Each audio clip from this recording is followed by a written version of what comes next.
So that's where we started, and we separated into a group of, we separated into four. I took all my entire staff and I separated them to four different teams. One team was doing intakes over the phone. One team was doing apartment views and searches.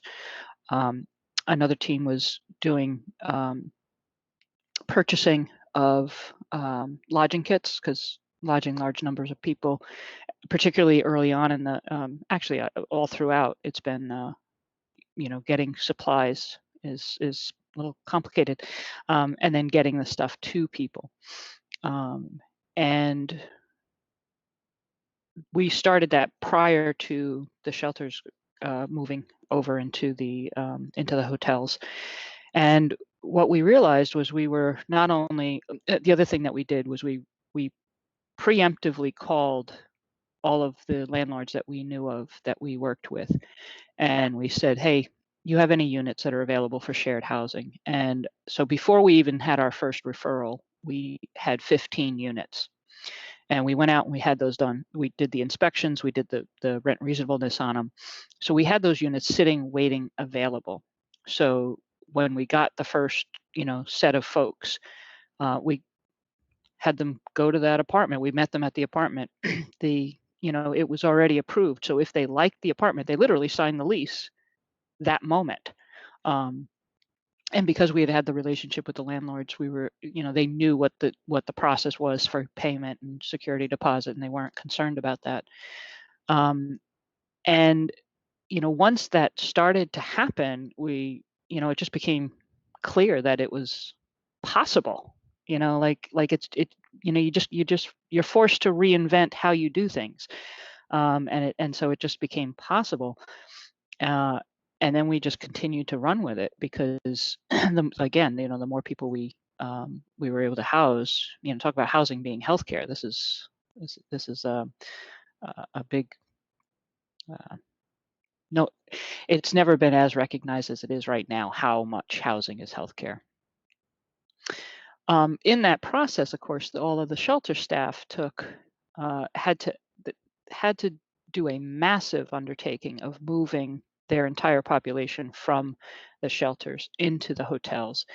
And that was, it's more than just physically moving people there. It was getting, staff going over to the hotels, looking at the space, identifying how is it going to work, where's the staff going to be, how are we going to maintain some kind of control, and then just having the staff show up. I mean, the shelter staff, the residential staff, oftentimes are the lowest paid staff on the totem pole, so to speak, and yet they were the ones that were being asked to show up at work, even when other people were being able to work remotely. And I can't say enough about that, because that's heroic. These folks are dedicated and committed to serving this population. They keep they keep showing up, even when other staff or other clients are coming up positive. They're still there. They're still showing up, and that's a tremendous. I mean, I can't say enough about that. And the same thing with the outreach team. I mean, the outreach team has done a phenomenal job, going out and finding the folks, because, now they're not in their, typical places. They're not at the library. They're not, all those places were closed. So, finding folks in a new way. And of course, both the outreach, so in this process, both the outreach and the shelter staff have worked really closely with the housing staff, not only to move people along, but to get people connected. So, if we had trouble getting a hold of somebody at the hotel, for example, we would call the staff. They would make sure that person contacted us. Outreach has helped us with apartment searches for some of the folks. So, as of today, as of right now, we have housed 102 individuals since March 15th. And Christine and I just took a look at it, and that's actually been 45 working days. And that gives us an average of 2.2 people per day that is getting housed.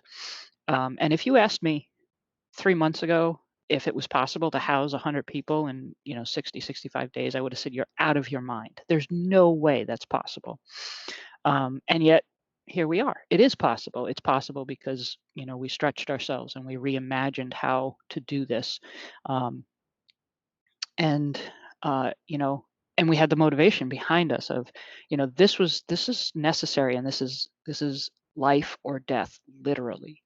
And not just for the people that we serve, but you have to remember the exponential growth of this disease. It's not just the individual that you serve, it's everybody that individual then comes into contact with, if they're in the shelter, if they're on the streets. So I keep telling my team, I think I've heard recently the average number of contacts per person is about 50. Now, that's not the number of infections, but if you can imagine 100 people times 50 contacts, um, and if you can take that off the table, that's a massive difference. And so in terms of the team, the housing team,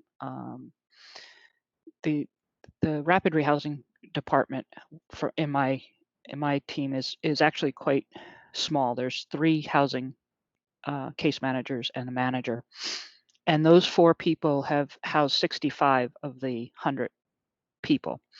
And the work that they have done, it has been unbelievable. Um, Literally housing 3, 4, 5 people a day at times, and the amount of work that takes. I mean, you know what it takes to house one person. Um, so what I keep describing it as the staff is really, sometimes when you're in a crisis you sprint, and sometimes when you're in a crisis it's a marathon. In this crisis we're sprinting a marathon, um, and it's like nothing I've ever seen before.